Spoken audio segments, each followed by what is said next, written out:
Hi everyone, in today's video the engine saga continues. As you can see, the biggest leak was caused by the main seals. I'll be replacing those alongside valve cover and timing cover gaskets. Some might argue that it would be wise to replace head gaskets as well, but last time I did preventative maintenance, one of the head bolts snapped on my BX and ruined the engine block. The other reason is that I try to get as many miles out of this engine without opening or overhauling it.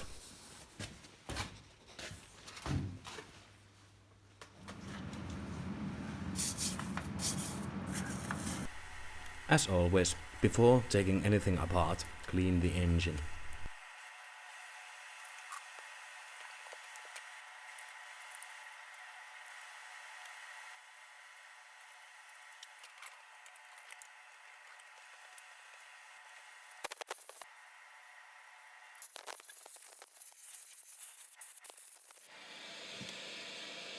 Now I'll remove the crankshaft nut.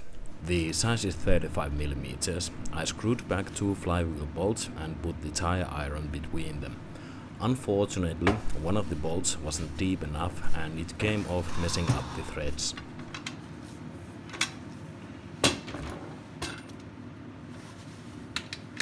Let's remove the upper engine mount. There are two deviant bolts. One is a 6 bolt and the other is smaller than the rest.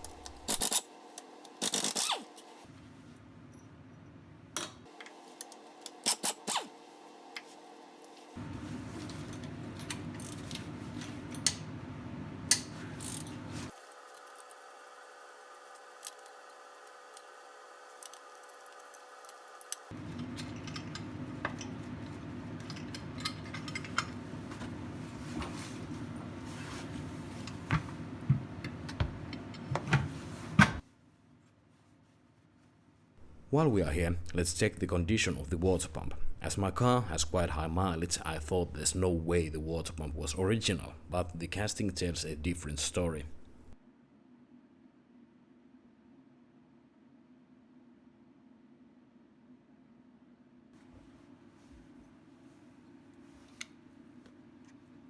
Removal of the main pulley reveals to no one's surprise a leaking front main seal.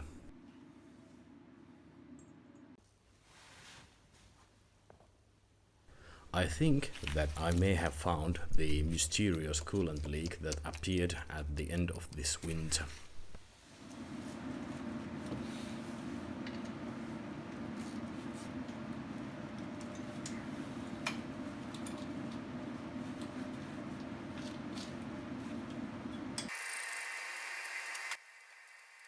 The front valve cover is held in place by 5mm Allen bolts, and here I try to show you that the upper right bolt is the shortest and the bolts on the left corner are the narrowest.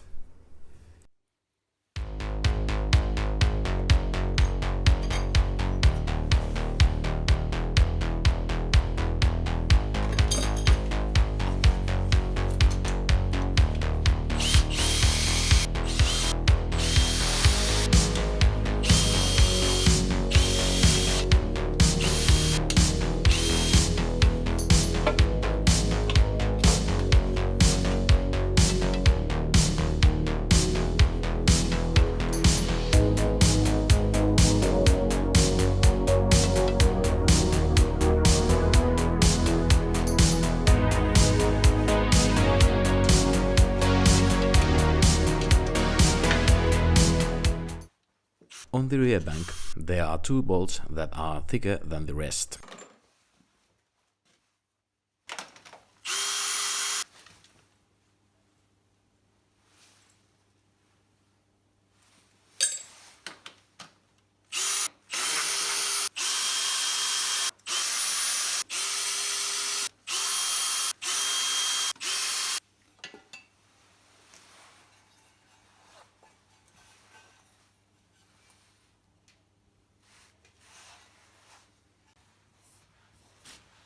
The rear cylinder head has some dried oil marks, but it's a lot better than the front one, and the chain doesn't look bad from here either. This is what the front cylinder head looked like when I bought the car. You can clearly see that it's much cleaner now with regular oil changes.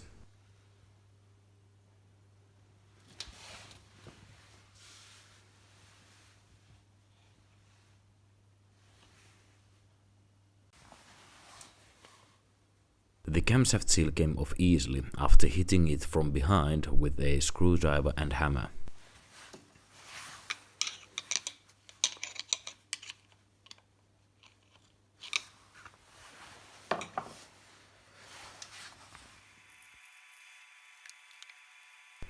Now I'm cleaning the sealing surface with fine sandpaper.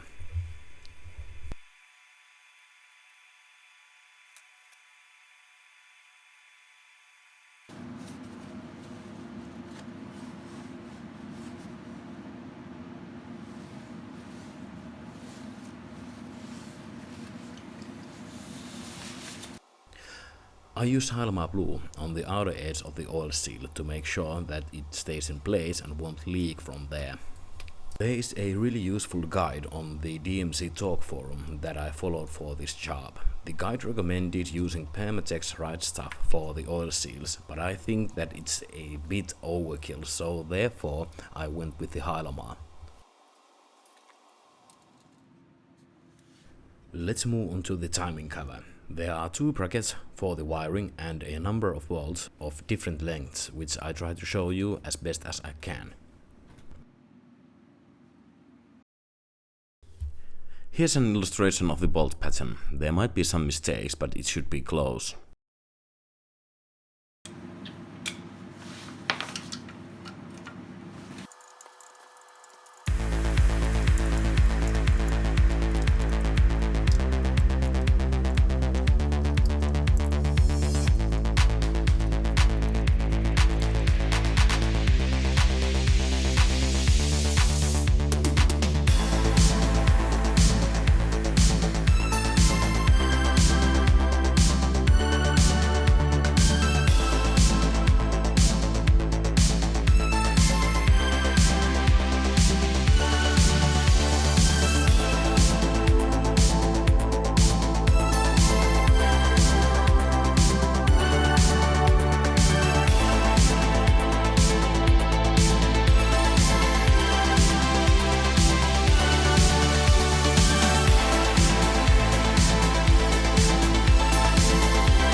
And this is what the timing side looks like. I'm not surprised that it's quite dirty. My guess is that it's mainly caused by dried up oil, as this car sat for almost 10 years before I bought it. At least the timing chain guides are okay, but this one is missing a piece. My guess is that it's quite a typical failure on these, so if you are taking the timing cover off, I recommend to purchasing a set of timing guides. Unfortunately, I didn't see this coming and I didn't have time to wait, so I'll pretend that I didn't see this. While I'm here, I might as well check that the timing chains are not worn out. The maximum length for the tensioner is 9.5 mm and my front bank shows 4 mm, so that's good. The limit for the oil pump chain is 7 mm, mine is at 5 mm, so that's good too. The rear bank measures at 5.6 mm, so this is the most worn, but still acceptable.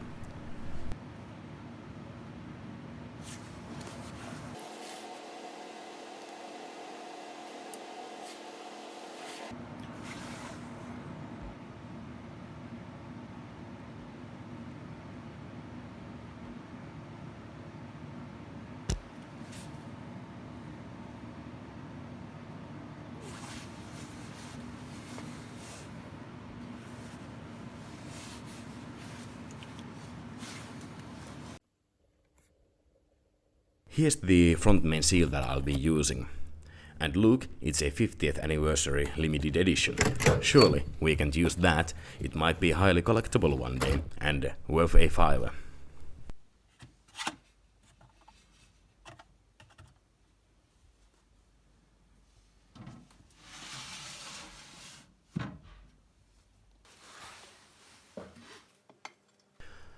I don't normally do this, but with the timing cover on the table, I might as well measure the depth of the old seal as a reference.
I can assure you that I'm usually not this paranoid.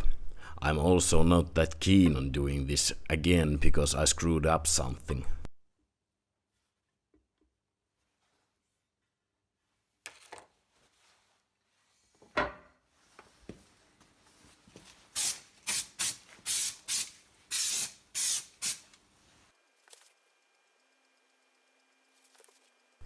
The DMC Talks guide said to use Permatex right stuff, but for some reason my local stores didn't have it, so I'll be using Permatex Supra Grey.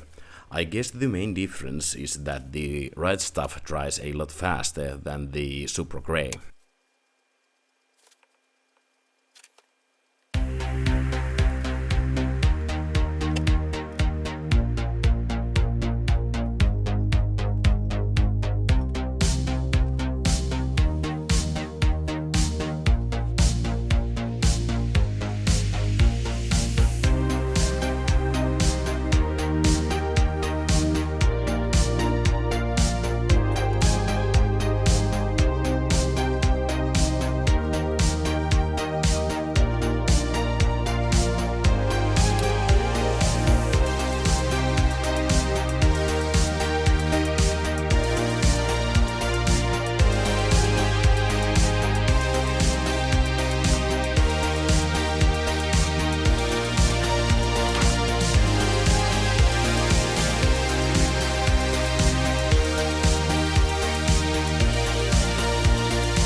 Instructions say, finger tighten bolts until the material begins to squeeze out around flange and allow it to dry for 1 hour.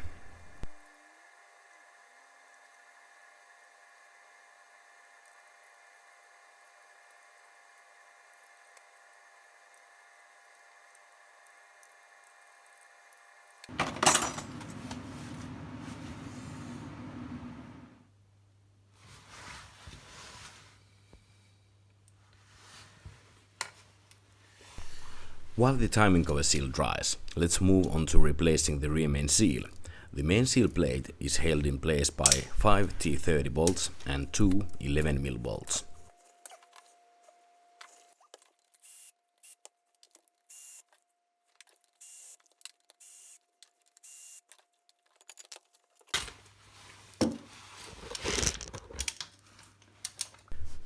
And of course the camera fell over, but you get the point.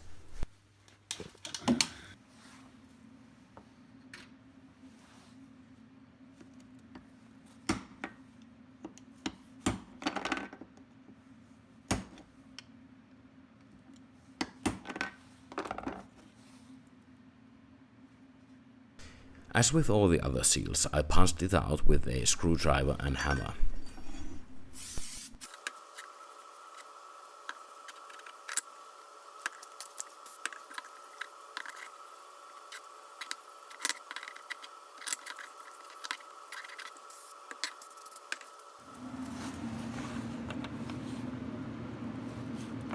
The front main seal is hard as a rock.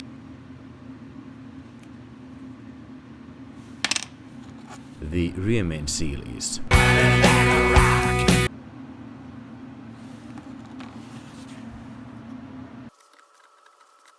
Clean the sealing surface as usual.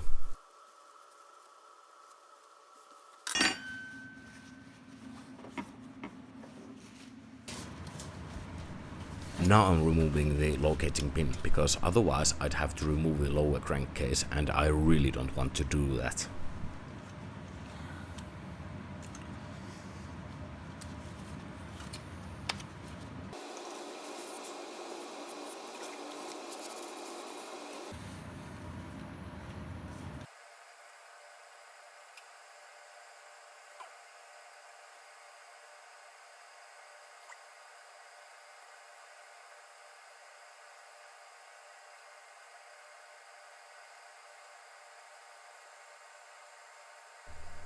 I admit, I may have used too much sealant on the lower crankcase area.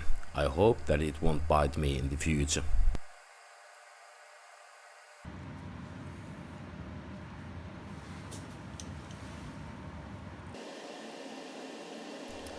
I placed the sealing plate very carefully to make sure I don't push any sealant into the engine or ruin the bead. I'm quite confident that if I tighten all the bolts evenly, the plate will be centered, regardless of the locating pin.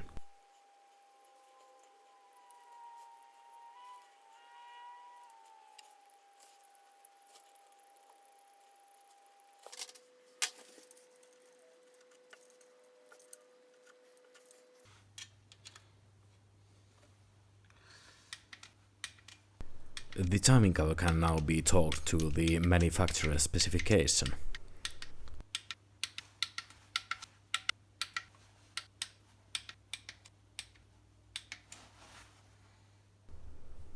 That's how much sealant squeezed out, and I'm pretty happy with that.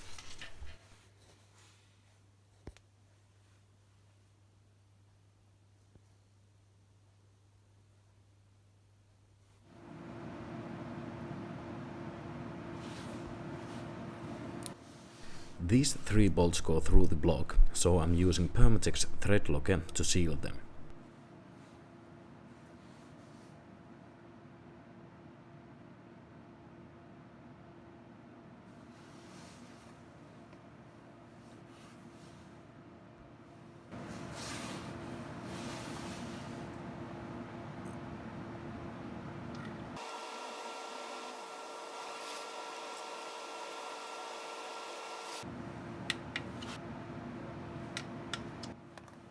I'm not sure if this bolt goes through, so I'm using Threadlocker just in case.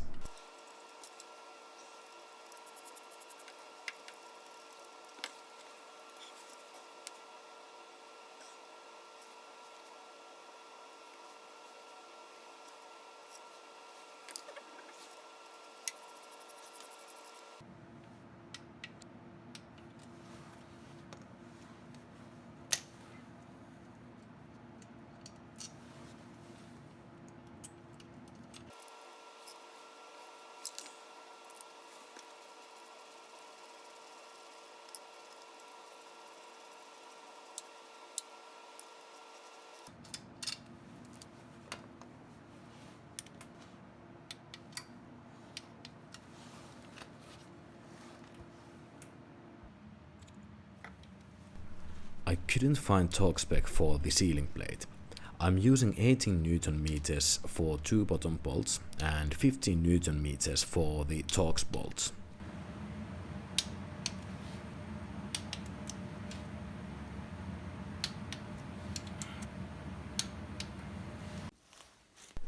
The Permatex guide says to make a 2 to 6 mm continuous bead.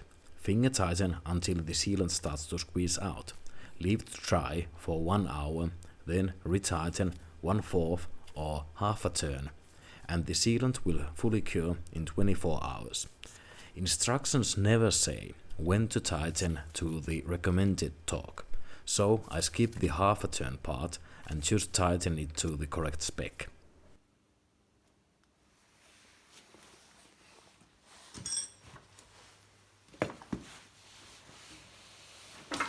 I don't have much space to work with, and I don't want to mess up the bead because of my stupidity, so I take extra care when fitting the valve cover. I think removing the distributor cap would have made this installation a bit easier. Speaking of the distributor, behind it there's an oil seal for the front camshaft, but I replaced it a few years ago, so it can stay there for now.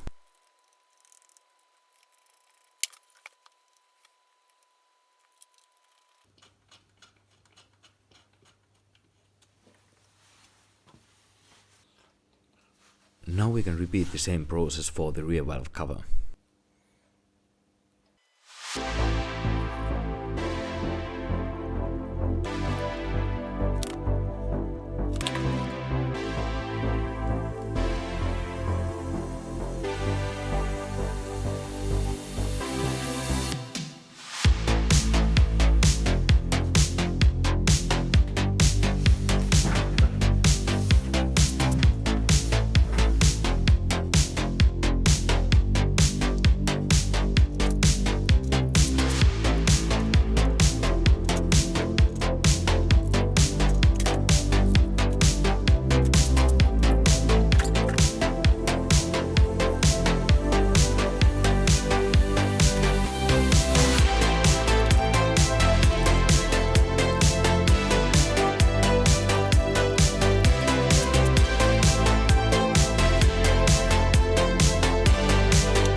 Let's fit the rear main seal. I cut this piece out of a plastic bottle to give extra protection for the rear main seal.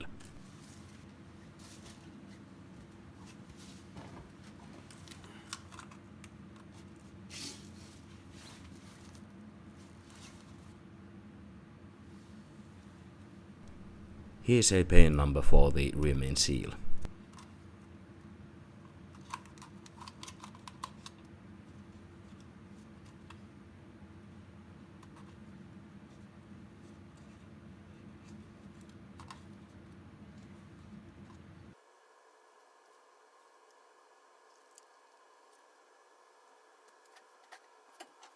I'm driving a new seal in with the old one. I tried to use a large socket, but it was touching the crankshaft.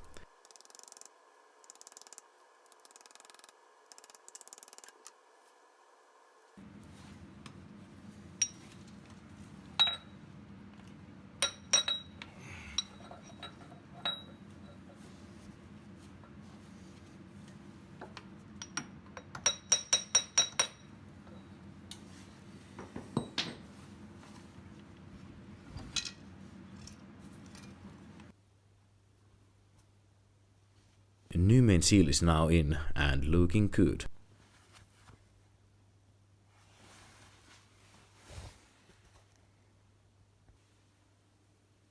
The torque for the front valve cover is 11 Newton meters.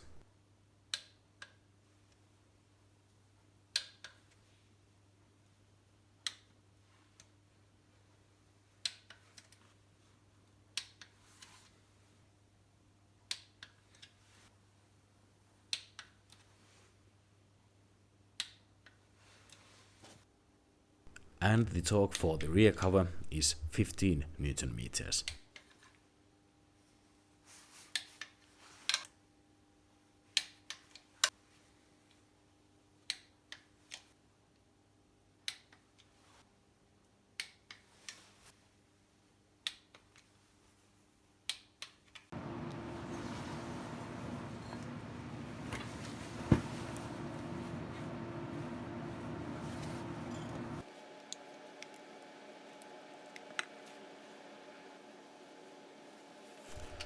Avoid dropping the key inside the engine. The torque for the nut is 260 Newton meters with Threadlocker, and I'll do that once the engine is fitted.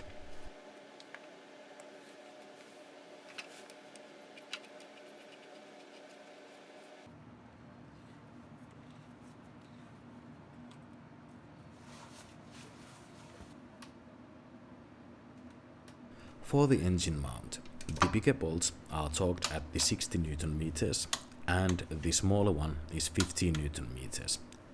And I did miss one bolt, didn't I? It's time to fix my mistakes.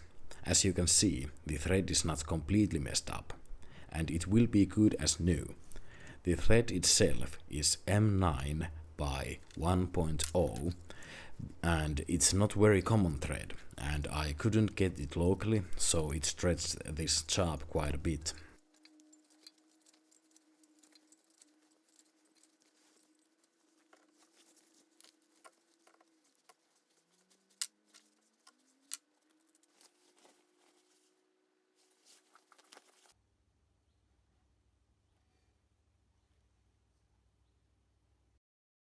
When I removed the transmission, I was greeted by this broken flex plate.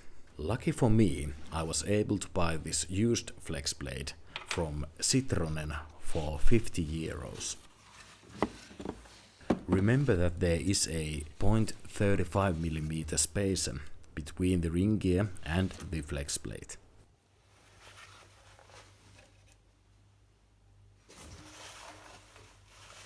So, first the ring gear, or whatever this is, I'm not familiar with automatic transmissions.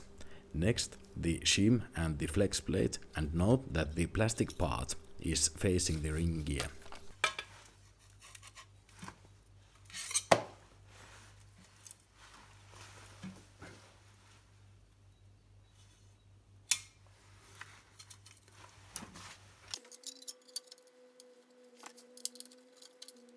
Now we can fit the last spacer and the bolts with Threadlocker.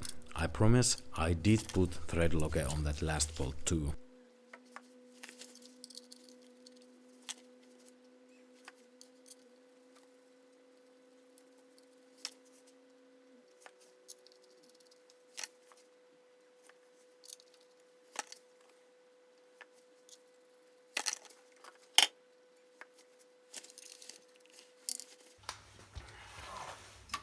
The torque for the flex plate bolts is 50 Newton meters.